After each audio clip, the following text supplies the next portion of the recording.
자, 간단한 재무 비율 보겠습니다. 수익성 비율, 그 다음에 계속 여러 가지 비율이 나오는데, 자, 매출액 이익률, 자본이익률 이런 비율이 있습니다. 여기서 몇 개 중요한 것만 볼게요. 매출 총이익률이 있고 영업이익률이 있고 순이익률이 있습니다. 분모를 봐주세요. 다 매출액이죠. 분자를 봐주세요. 분자, 매출 총이익, 영업이익, 순이익. 요거 그냥 외우시는 게 아닙니다. 손익계산서를 떠올려 보세요. 손익계산서 메뉴에 매출액이죠. 요걸 분모로 놓으세요. 빼기 매출원가 하면 매출 총이익이죠. 자, 여기까지만. 매출액을 분모해 놓고 금방 구한 매출 총이익을 분자로 놓고 분자에 있는 거에다가 율자만 붙여주면 이게 매출 총이익률입니다.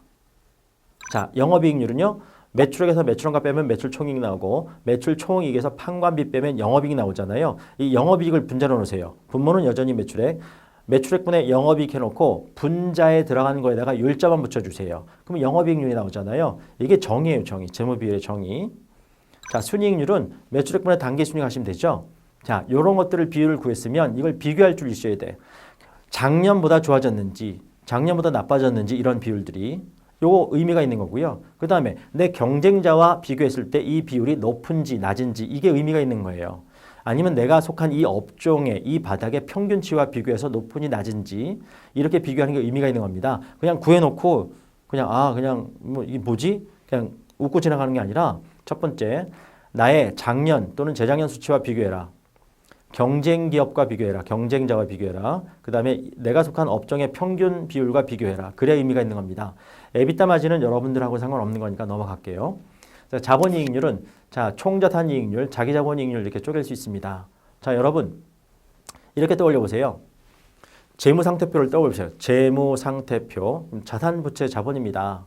이 총자산 이걸 분모로 놓고 손익계산서의 당기순이익을 분자로 놓으세요. 이게 총자산 이익률입니다. 자산을 투자해서 얼마나 이익 창출에 기여시켰느냐 이걸 의미하는 겁니다. 이걸 줄여서 ROA라고 합니다. ROA의 말뜻을 알면 이거 공식이 저절로 나오는데 한번 소개해 볼게요.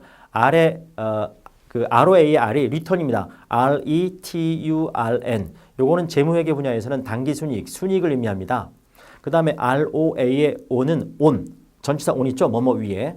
그 다음 A는 자산, asset입니다. asset, 자산. 그럼 보세요. return on asset이라고 아래로 써보세요. 그러면 asset 위에 return이잖아요. 자산 분의 순이익. 그렇게 외우시면 한 번에 외우실 수가 있습니다. 많이 이걸 가지고 많이 전문가들끼리 많이 이제 대화를 나누죠. 왜 평균을 구했느냐? 자, 보세요. 분자에 있는 순이익은 손익계산서 정보입니다. 손익계산서 정보는 일정 기간 정보예요. 근데 분모에 있는 자산은 일정 시점의 자산, 재무상태표 정보니까 일정 시점, 12월 31일 정보예요. 뭔가 이렇게 아다리가 안 맞잖아요. 그래서 억지로 1월 1일 자산, 12월 31일 자산 두 개의 금액을 더해서 나누기 2하면 억지로 1년으로 확장한 거예요. 1년으로 확장하기 위해서 분모, 자산을 평균 자산 구한 겁니다. 그 밑에 있는 자기자본이익률도 마찬가지 자기자본, 평균 자기자본분의 순이익인데 자, ROE이죠.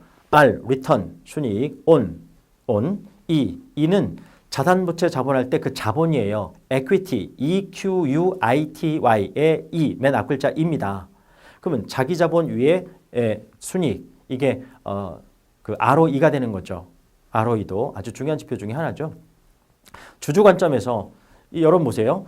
재무상태표에서 자산부채 자본인데 이 자본 쪽이 이거 주식회사 같으면 주주 거잖아요. 개인 사업자가 같으면 이거 개인 사업주 거예요.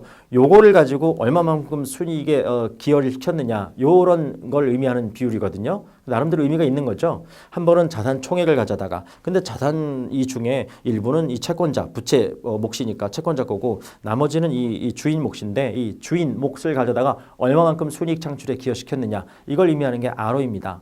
그 다음에 여러분들은 지금 제가 재무상태표, 옛날 말로 대차대조표 해서 왼쪽에 자산, 부채, 자본이라고 소개했는데 우리 회계 말고 재무관리라는 수업이 또 따로 있어요. 경영학과에서 배우는 수업 중에 일반 사람들은 뭐 재무관리나 회계나 고기 아니냐?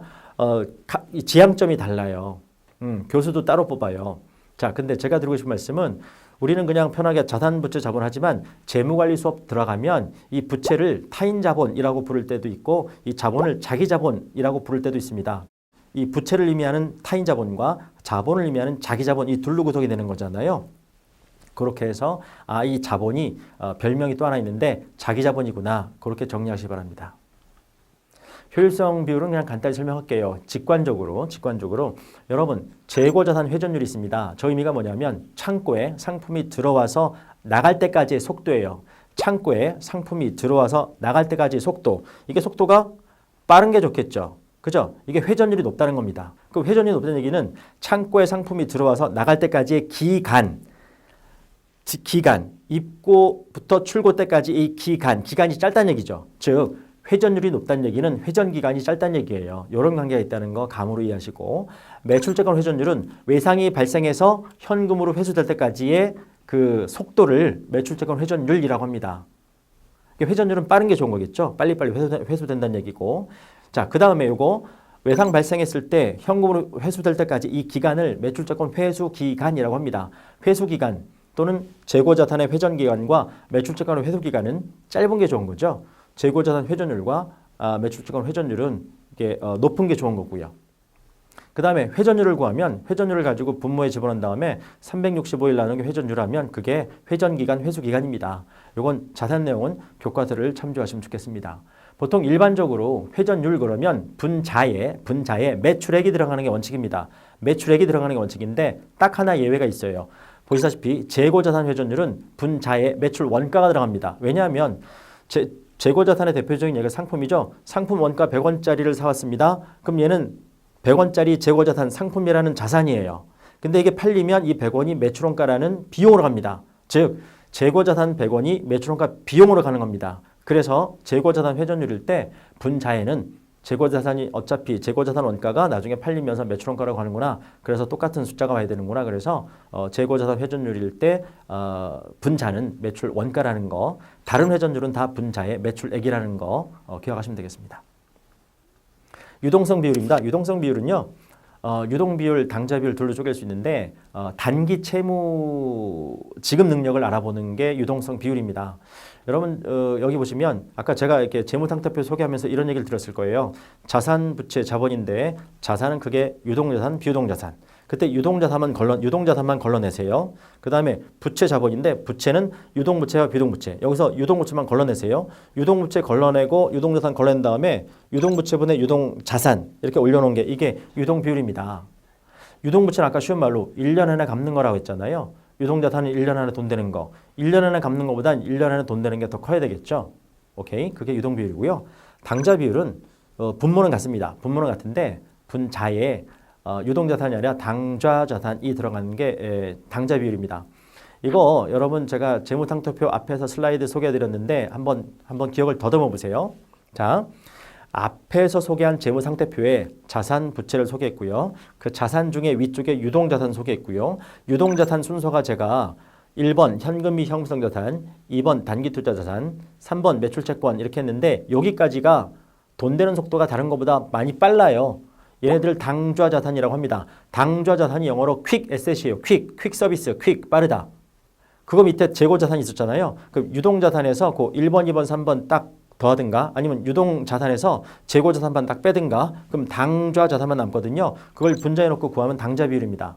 요 두 가지 비율을 동시에 보셔야 되고요. 보통 제조업이나 제조업이나 유통업 같은 경우에 유동 비율은 200% 근처, 당좌 비율은 동시에 100% 근처. 그러니까 유동 비율과 당좌 비율 동시에 보셔야 되는데 유동 비율은 200% 근처, 당좌 비율은 100% 근처 있을 때 우리 회사가 단기적인 채무 지급 능력이 이제 안전하구나라고 이제 평가할 수 있습니다. 이번에는 장기 부채 상환 능력 보겠습니다. 이게 레버리지 비율이라고도 합니다. 자, 세 가지 비율을 소개했고요. 여러분 재무상태표를 떠올려 보세요. 재무상태표 오른쪽만 보세요. 부채와 자본이죠. 밑에 있는 자본을 분모로 놓고 위에 있는 부채를 분자에 놓으면 이게 부채 비율입니다. 신문에서 많이 나오잖아요. 부채 비율은 높을수록 안 좋은 거예요. 낮을수록 좋은 거고. 자, 자기 자본 비율은 이것도 마찬가지 재무상태표를 떠올려 보세요. 오른쪽 부채 자본인데 제가 아까 재무관리라는 수업 시간에 부채는 타인 자본이라고 소개하고 자본은 자기 자본이라고 소개합니다. 합쳐서 총 자본이라고 소개합니다. 이때 이 총 자본을 분모로 하고 자기 자본을 분자로 하면 자기 자본 비율입니다. 이건 이제 높은 게 좋은 거예요. 은행에서 대출 심사할 때 많이 보는 지표 중에 하나입니다. 이자 보상 비율은 이자 비용분의 영업이익, 이걸 이자 보상 비율이라고 하는데 무슨 얘기냐면 이자 비용의 몇 배를 영업이익으로 벌어들이고 있는지. 예. 이게 상장회사 같은 경우에 한때 이런 좀 이렇게 비아냥거리는 단어가 유행했었어요. 좀비 기업. 좀비 기업이 뭐냐면 이자 비용분의 영업이익인 이자 보상 비율, 이게 1 미만. 1 미만이라는 얘기는 영업이익을 뭐 벌어봐야 이자 감당도 안 된다 이런 의미거든요.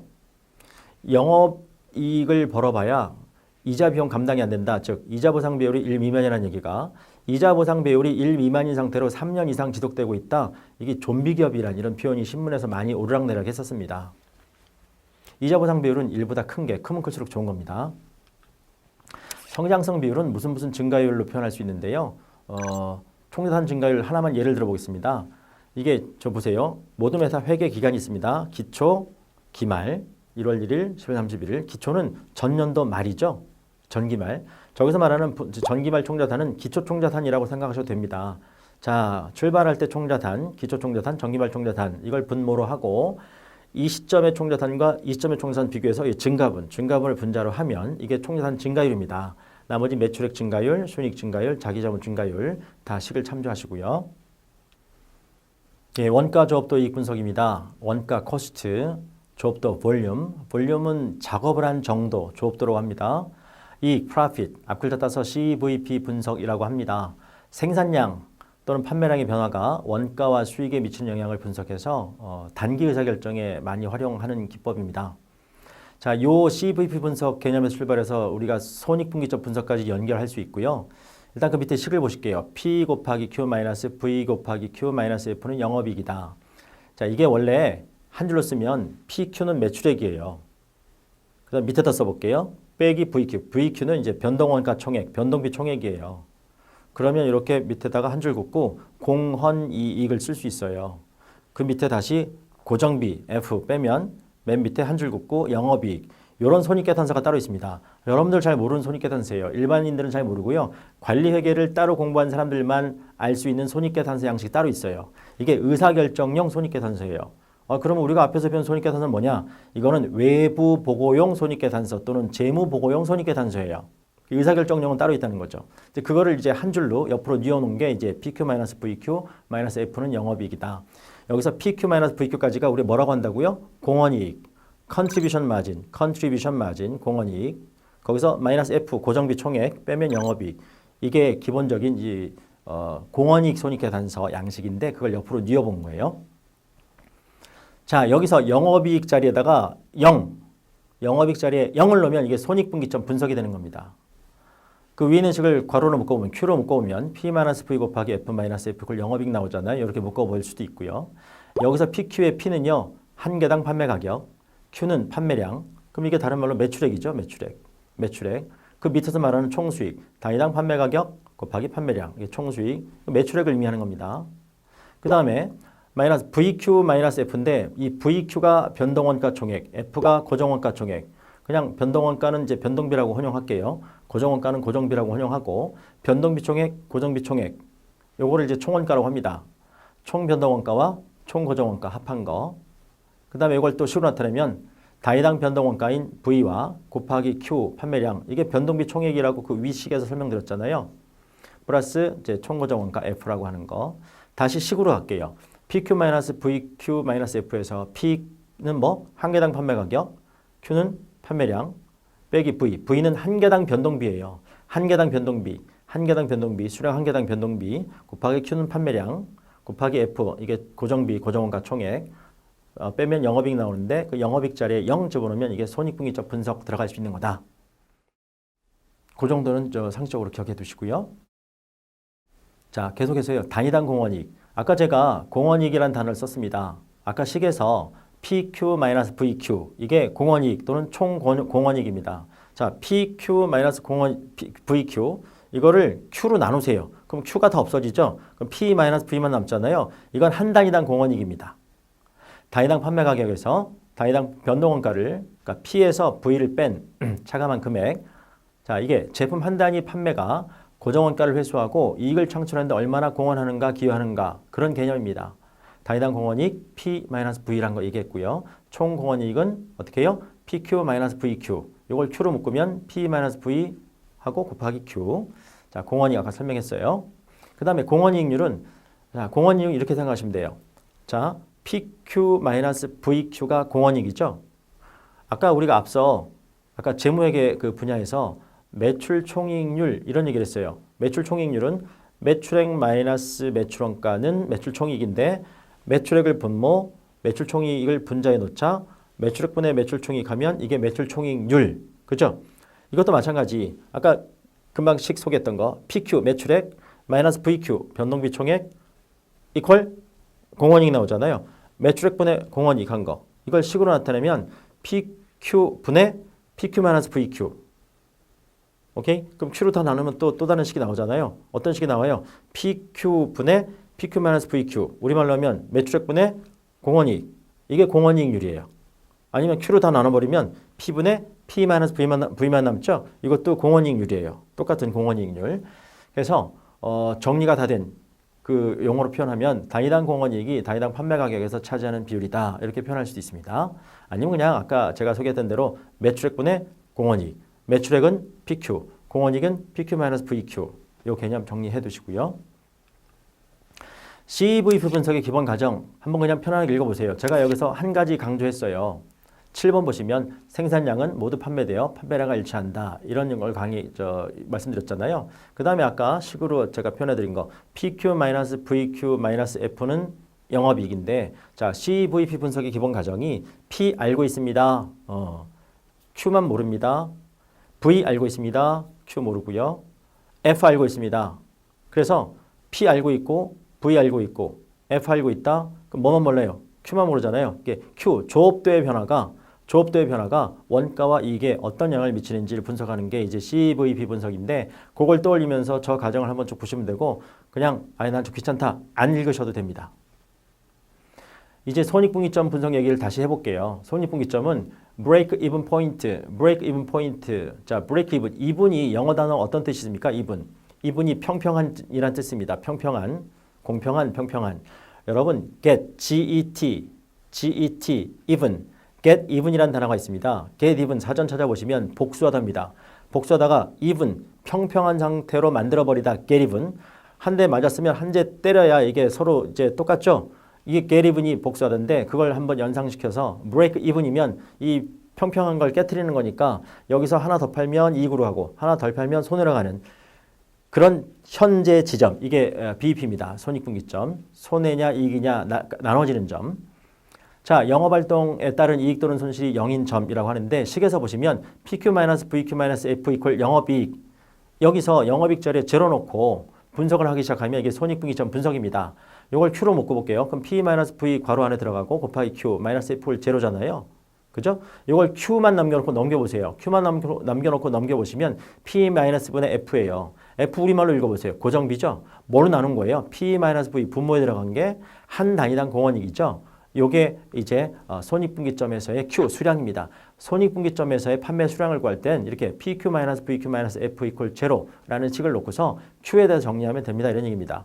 이거 최종 공식을 외우시는 게 아니라 PQ-VQ-F라는 이런 손익계산서 양식이 있다. 이게 공원이익 손익계산서다. 우리말로 하면 매출액 마이너스 변동비 하면 이퀄 공원이익, 공원이익에서 고정비 빼면 영업이익. 이 손익계산서가 있는데 이게 관리회계용 손익계산서, 의사결정용 손익계산서 또는 공식 명칭으로는 공원이익 손익계산서 이런 게 있는데 이거를 옆으로 뉘어놓은 게 저 PQ-VQ-F라는 식이고 이퀄 영업이익 자리에 0으로 놓고 Q에 대해서 구하면 이게 손익분기점 판매 수량이고요. 이 판매 수량을 구한 다음에 나 손익분기점 매출액을 알고 싶은데 그러면 이게 판매 수량에다가 판매 단가 P를 곱하면 바로 손익분기점 매출액이 나오잖아요. 간단하게 이렇게 손익분기점 분석을 해보았습니다.